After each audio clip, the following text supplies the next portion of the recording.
सुबह से ये खबर चल रही है कि जो स्पाइडरमैन है वो एमसीयू का हिस्सा अब नहीं है और सोनी उसे वापस ले रहा है और वो वेनम वगैरह के साथ मिलाकर और सिनिस्टर 6 के साथ मिलाकर इसको आगे फ्यूचर में लेके चलेगा। आप अगर सुबह से इंटरनेट पे हैं तो आपको यकीनन इस खबर का तो पता चल ही गया होगा और इसकी डिटेल्स भी पता चल गई होगी।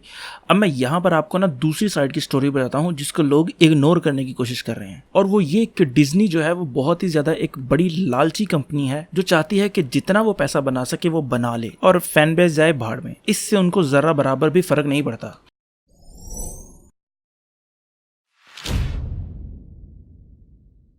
अच्छा, अपनी बात को ना मैं आपको एक एग्जांपल से समझाता हूँ। देखिए, आपका एक घर है जिसमें एक ग्राउंड फ्लोर है और एक फर्स्ट फ्लोर है। फर्स्ट फ्लोर पे आप लोग खुद रहते हैं और ग्राउंड फ्लोर पे आपने एक किराएदार रखे हैं। तो जब किराएदार रहने के लिए आए थे तो आपसे ये एग्रीमेंट हुआ था कि वो 2 साल के लिए रहेंगे, फिर उसके बाद वो वहाँ से चले जाएंगे।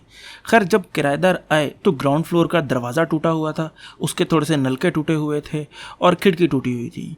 तो किराएदारों ने क्या किया, उसको ठीक करवाया और 1 साल के बाद उन्होंने ये रट लगा दी कि नीचे वाला पोर्शन जो है वो हमारा है, क्योंकि हमने इसके ऊपर 100-200 रुपए का, 500 रुपए का, 1000 रुपए का खर्चा किया है। और यही सेम सीन हो रहा है सोनी की और डिज्नी की इस डील के अंदर। डिज्नी किराएदार के तौर पर आया और अब वो मालिक मकान बनने की कोशिश कर रहा है। और डिज्नी ये बात अच्छी तरह जानता है कि सोनी की जो पिछले 10-15 साल में जो मूवीज आई हैं वो इतनी ज़्यादा अच्छी नहीं थी स्पाइडरमैन की, और उसको ये भी पता है कि फैन बेस को किस तरह मैनिपुलेट किया जा सकता है। तो वो इसलिए अब फैन बेस के कंधे पे बंदूक रख के चलाने की कोशिश कर रहा है और आधे से ज़्यादा प्रॉफिट लेने की खुद कोशिश करेगा। अच्छा, मैं आपको थोड़ा सा डील के बारे में बताता हूँ। जो डील हुई थी ना इनकी 2015 में, उसमें यह था कि 5% जो है वो मार्वल खुद रखेगा, यानी कि डिज्नी के पास जाएगा, और जो 95% प्रॉफिट होगा स्पाइडरमैन की मूवी का वो जाएगा सोनी को, क्योंकि वो उस कैरेक्टर को ओन करते हैं और वो उन्हें इस्तेमाल करने के लिए दे रहे हैं। अब जब डिज्नी ने देखा कि यार ये तो स्पाइडरमैन की मूवीज तो अच्छा खासा प्रॉफिट कमाना शुरू हो गई हैं, तो उन्होंने जो कॉन्ट्रैक्ट है उसको अभी खत्म नहीं हुआ, उसको पहले ही कहना शुरू कर दिया कि अगली किसी स्पाइडरमैन की मूवी ने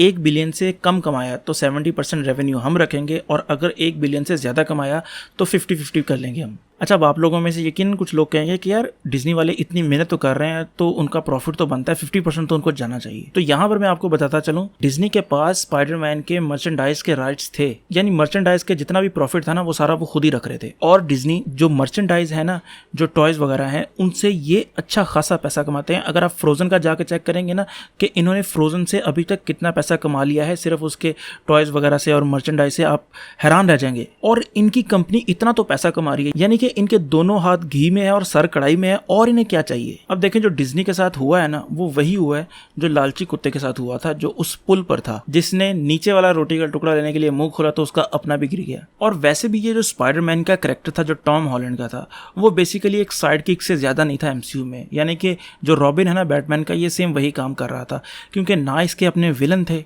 इवन के रॉबिन के अपने विलन होते हैं, इसके अपने विलन नहीं थे। आप कहेंगे यार विलन तो उसके अपने थे, लेकिन उन विलन्स का जो मसला था वो आयरन मैन के साथ था, उनको तो पता भी नहीं था कि ये कौन है। तो मेरे ख्याल से अगर ऐसा होने जा रहा है तो ये एक अच्छी बात है, क्योंकि अब हमें शायद सिनिस्टर 6 प्रॉपर्ली देखने को मिले, इसके बाद वेनम वर्सेस स्पाइडरमैन देखने को मिले, जो कि फ्यूचर में मुझे उम्मीद है कि अच्छा करेंगे। सोनी ने कुछ ना कुछ तो सीख ही लिया होगा इतने अरसे में, और मुझे पूरा यकीन है कि वो भी अब टैलेंटेड डायरेक्टर्स को हायर करेंगे ताकि ये मूवीज ज्यादा से ज्यादा पैसा कमा सकें, क्योंकि हर कंपनी पैसे की दौड़ में ही लगी हुई है। तो एटलीस्ट अब आप ये तो ना कहें कि सारी की सारी जो गलती है वो सोनी वालों की है और एमसीयू वाले तो बड़े दूध के धुले हुए हैं। ऐसा नहीं है, ये भी पैसे की दौड़ में ही लगे हुए हैं। अगर मैं अपनी बात करूं तो मैं ब्लेम करूंगा यहाँ पर डिज्नी को, कि इतना पैसा होने के बावजूद भी वो लालची बनी हुई है। और अगर आप फिर भी ब्लेम करना चाहते हैं ना तो सिर्फ सोनी को ना करें, साथ में डिज्नी को भी जरूर करें, क्योंकि वो लालच में सब कुछ भूलते जा रहे हैं। तो उम्मीद है आपको मेरी बात अच्छी तरीके से समझ आ गई होगी। अगर आपको ये वीडियो पसंद आई है तो लाइक करें, कमेंट करें और सब्सक्राइब जरूर करें। तो खुश रहें, खुश रखें। अल्लाह हाफिज़।